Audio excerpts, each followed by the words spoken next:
Quando eu falo em ganhar mais dinheiro, a primeira coisa que vem na cabeça, não é só isso, claro, mas a primeira coisa que vem na cabeça é melhorar um pouco o ganho de peso médio desses animais, ou seja, atuar para melhorar o ganho de peso diário, o ganho de peso médio, o desempenho zootécnico desses animais dentro do confinamento. E eu tenho que falar em formulação de dieta.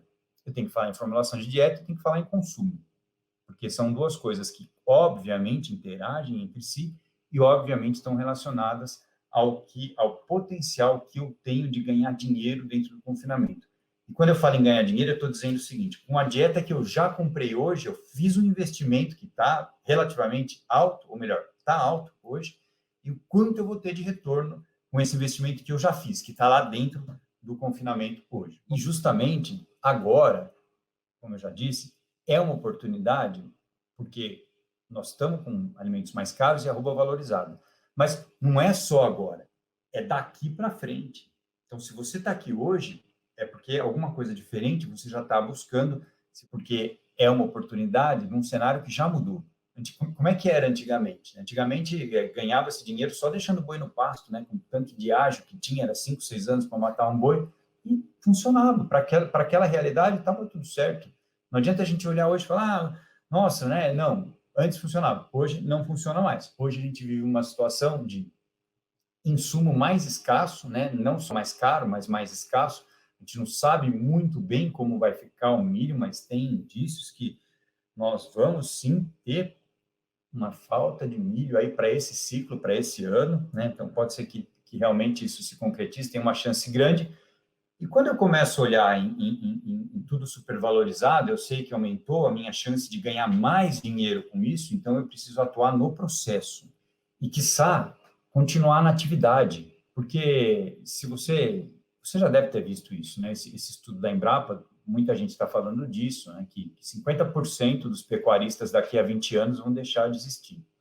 Talvez muitas pessoas entrem, e mesmo aqueles que já estão dentro da pecuária, estão buscando informação, se ficar parado, não fizer nada, e achar que está ficando difícil, que está estreitando a margem, que não vai fechar a conta, sem fazer nada, então, sim, essa é uma tendência de realmente ter que mudar a atividade. Mas quem busca informação, continua. E essa informação que eu estou te passando hoje é ouvir o que os seus bois te falam, ouvir mais de perto, tá ali dentro, tá mais perto um pouco da operação. Às vezes o nosso olho se acostuma com algumas coisas. E daí aquilo ali passa a ser uma verdade. Eu já considero verdade. Eu estou ali olhando todo dia, eu me acostumo com aquilo. E aí, de repente, chega alguém e me leva uma informação e eu passo a olhar para aquela situação com um conhecimento a mais que eu não tinha antes. Então, nós estamos buscando produzir essa arroba mais. E essa é a minha dica de ouro. Para produzir essa arroba mais com o que você já tem na mão hoje, você precisa conhecer melhor o que você já tem na mão hoje. Conhecer melhor os alimentos que você já tem na mão hoje. Você sabe como funciona um programa de formulação, né? Provavelmente, não sei qual é o tipo de assistência técnica que você tem aí no confinamento, mas você sabe ou você já teve a curiosidade de perguntar como funciona um programa de formulação?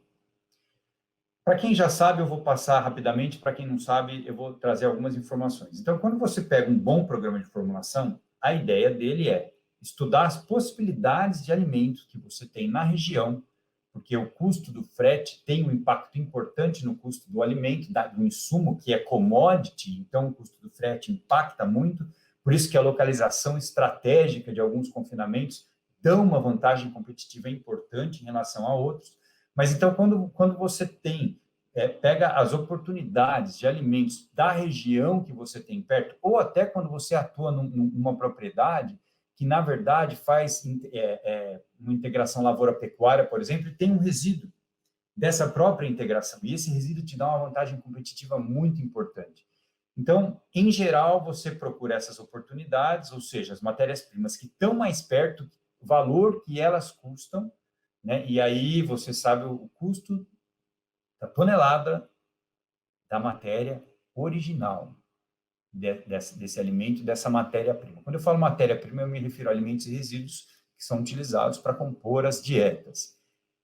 E não é só saber o valor da matéria original para poder usar um programa de formulação de uma maneira mais otimizada, para buscar melhorar essa dieta, conhecer melhor esse alimento para melhorar essa dieta? Porque quando eu tenho só o nome do alimento e o custo por tonelada, eu vou pegar uma média nacional de níveis nutricionais de cada alimento, ou seja, se eu estou falando, por exemplo, de milho, se eu estou falando de soja, de polpa cítrica, eu vou pegar uma média nacional de proteína, de FDN, enfim, NDT, vou pegar uma média nacional e vou alimentar o meu programa. É claro que alguns programas já vêm com uma matriz, e às vezes essa matriz considera uma realidade diferente da sua. E existe um banco de dados muito importante no Brasil, que é o que eu uso, que me dá uma referência boa de níveis nutricionais, mas o que nós estamos falando aqui hoje é um pouco a mais que isso. É você pegar a sua matéria-prima e mandar analisar para saber os níveis nutricionais dessa matéria-prima para poder alimentar o programa de formulação com a tua matéria-prima. Porque aí, o objetivo do programa de formulação, na verdade, é te dar uma previsão de ganho de peso. E quando você usa a média nacional, você vai ter uma previsão, de acordo com o nível nutricional daquela matéria-prima. Agora, pode ser que ela esteja diferente. Bom, então, só passando um pouquinho mais para outras variáveis que é importante você saber também no programa de formulação. Além de alimentar com os alimentos disponíveis na tua região, porque aí o programa formula buscando um menor valor de arroba engordado, ou seja, eu vou pagar menos para engordar uma arroba. Maravilha. Além disso, ele também te pede o tipo de animais que estão sendo engordados, a raça desses animais, o frame desses animais, o estado nutricional anterior desses animais, para você poder prever um nível de efeito compensatório dessa dieta. Muito importante, porque um efeito compensatório forte, né, ou moderado, ou o animal que já vem comendo antes, já está num sequestro, ou que já está recebendo um proteico energético, num pasto muito bom, ele entra sem compensatório no confinamento, isso influencia muito a minha projeção de ganho de peso. Não necessariamente a minha viabilidade, mas a minha projeção de ganho de peso influencia demais o efeito compensatório. Então, o programa de formulação, ele deve saber mensurar o efeito compensatório. E fora isso também, ele deve ser capaz de me dizer, ou melhor, eu tenho que alimentar, para ter uma previsão interessante de ganho de peso, eu tenho que alimentar esse programa com consumo. Ou seja, num primeiro momento, antes do jogo começar, eu vou fazer uma previsão de consumo.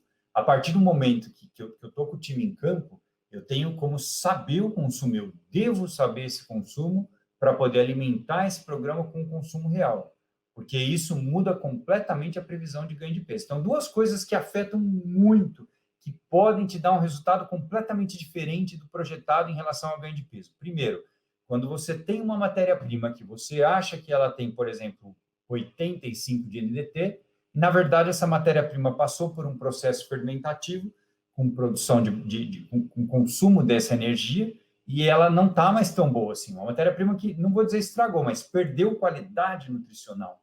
E aí, esse NDT baixou para 68. Então, é uma diferença enorme se o programa está considerando um alimento com 85 e ele tem 68.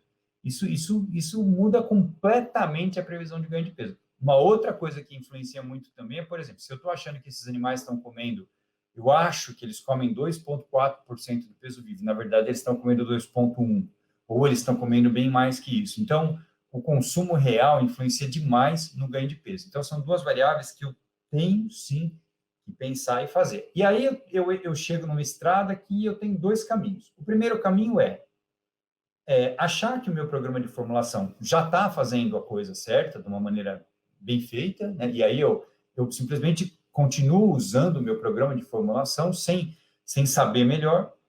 E o outro caminho, que é o meu convite hoje para você que está aqui buscando essa informação, é justamente conhecer esses alimentos, saber a realidade de cada alimento que você tem dentro do confinamento hoje, que compõe as dietas, para poder realmente entender o que está sendo comprado e como esse alimento se mantém íntegro ou não durante o tempo de confinamento. Porque uma coisa é, eu comprei um alimento, ele vem com uma ficha de análise e ele me dá os níveis nutricionais. Só que meu ciclo vai durar 120 dias, e nesses 120 dias ele vai ficar armazenado.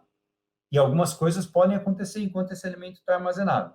Então, eu tenho que avaliar a qualidade dele durante esse período de estocagem, porque isso influencia diretamente nos níveis nutricionais da dieta, ou seja, por algum motivo, esse alimento pode perder qualidade durante o período de estocagem, e é justamente por isso que eu estou te dizendo que precisa realmente conhecer esse alimento. E aí, justamente essa mudança de característica, vamos dizer assim, nutricional, bromatológica desse alimento, vai afetar o consumo. E aí que o boi te fala, porque o consumo começa a oscilar. Mas espera aí, como é que eu vou saber se o consumo está oscilando se eu não sei esse consumo? Se eu não estou bem perto, acompanhando, avaliando esse consumo. Então, percebe que uma coisa está muito ligada à outra, e por isso, você ali dentro, acompanhando e avaliando, com o olho de dono, se você é gestor, se você é técnico, ou então, se você realmente é proprietário do confinamento, de qualquer forma, se você está ali com o olho de dono, no dia a dia, você vai pegar isso. Você precisa pegar isso para, sim, detectar o problema e corrigir esse problema.